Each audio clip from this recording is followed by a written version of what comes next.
Olá, queridos. O profeta Jeremias tinha o dom de expressar verdades teológicas em uma linguagem vívida. E neste capítulo ele descreve 10 retratos que exemplificam muito bem os pecados da nação de Judá. Vamos conferir?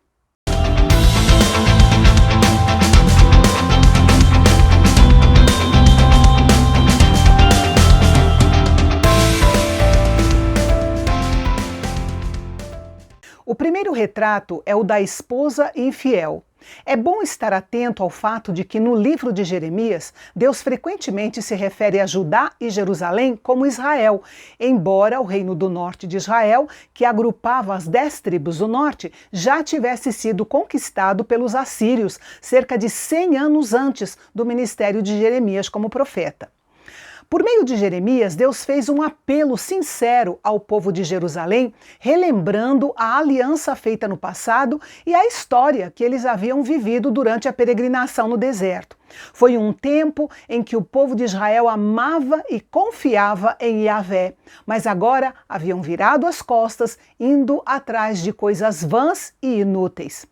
Os sacerdotes e levitas que deveriam ensinar, interpretar e aplicar a lei eram totalmente relapsos. Os governantes e os profetas faziam mais mal ao povo do que bem. O segundo retrato descrito por Jeremias é o das cisternas rotas.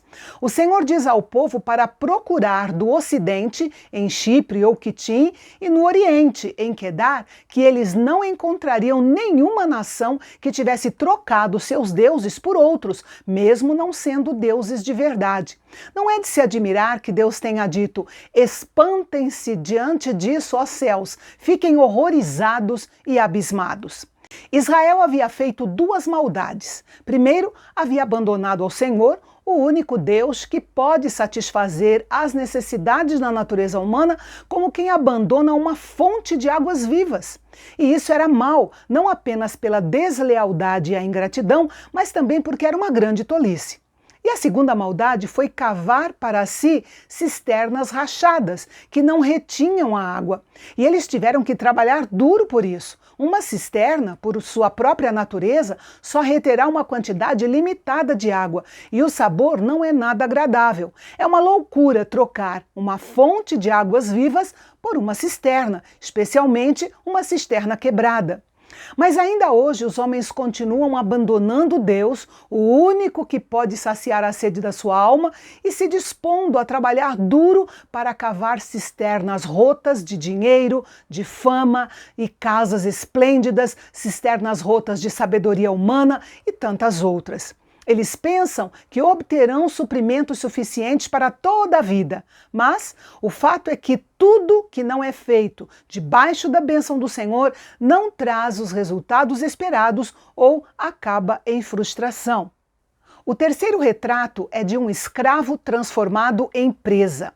Deus havia libertado o povo do Egito e lhes deu liberdade em Canaã, mas seu povo voltou à escravidão por causa da sua idolatria.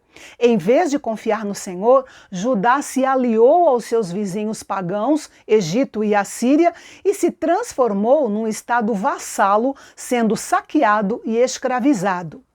Nof, ou Mênfis, e Táfnis, mencionadas no versículo 16, eram cidades egípcias.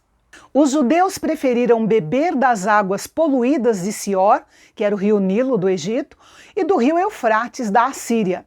Em vez de confiar no Senhor, preferiram buscar ajuda humana, mas as águas daqueles rios não eram nada comparado à fonte das águas vivas encontradas no Senhor.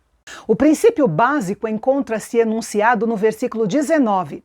Se Jerusalém continuasse em seu curso destrutivo, sofreriam as consequências das suas ações. Esse é um método clássico de Deus disciplinar o seu povo. O quarto retrato é de uma prostituta.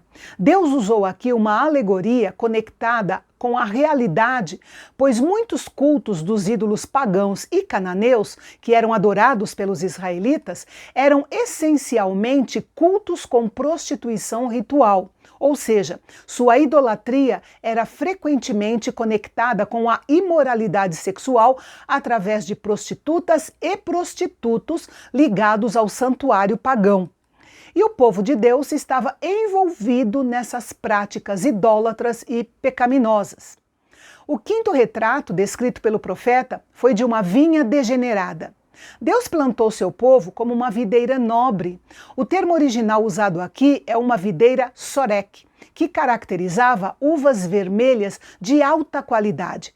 Portanto, o Senhor esperava por uma rica colheita de uvas selecionadas, mas ela se tornou uma videira estranha, degenerada e fétida.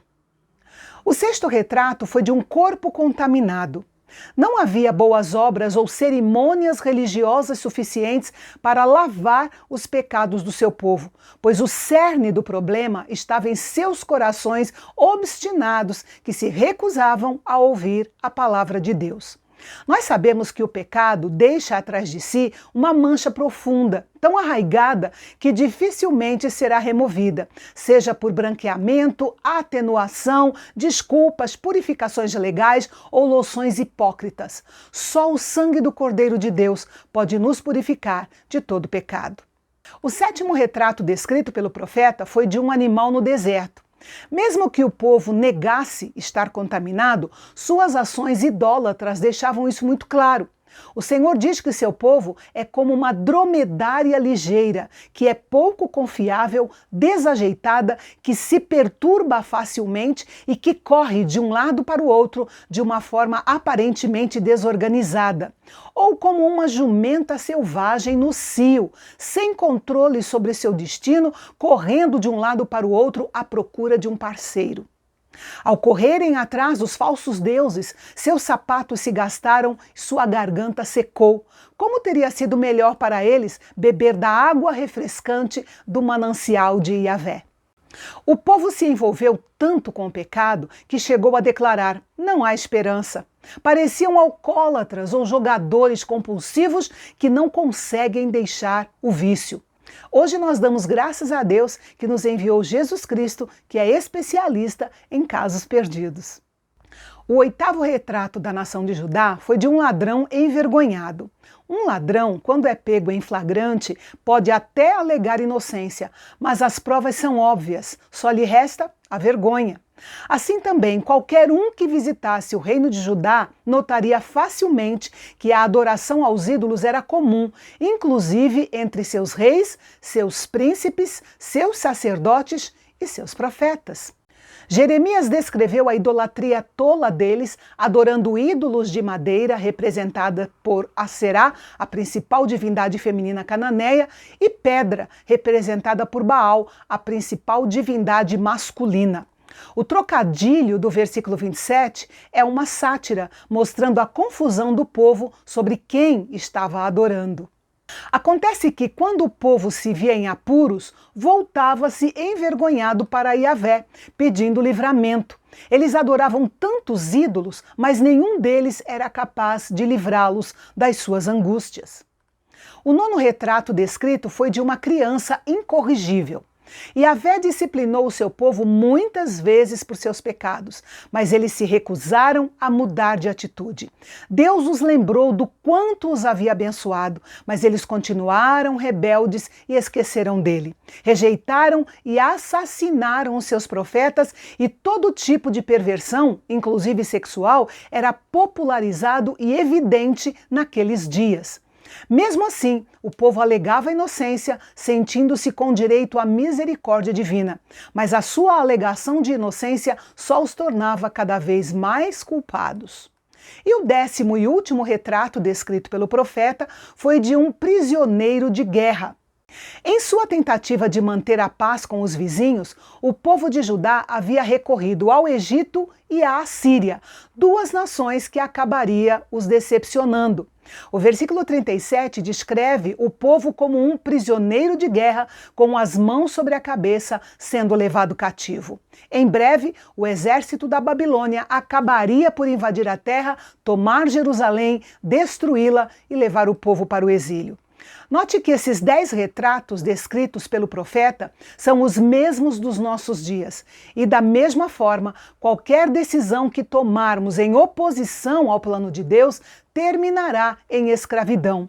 Devemos estar sempre atentos. Deus continua procurando os fiéis da terra para que estejam com Ele.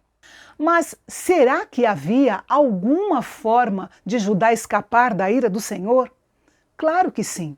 E é sobre isso que nós falaremos amanhã aqui no Canal Bendito. Não vai perder, hein?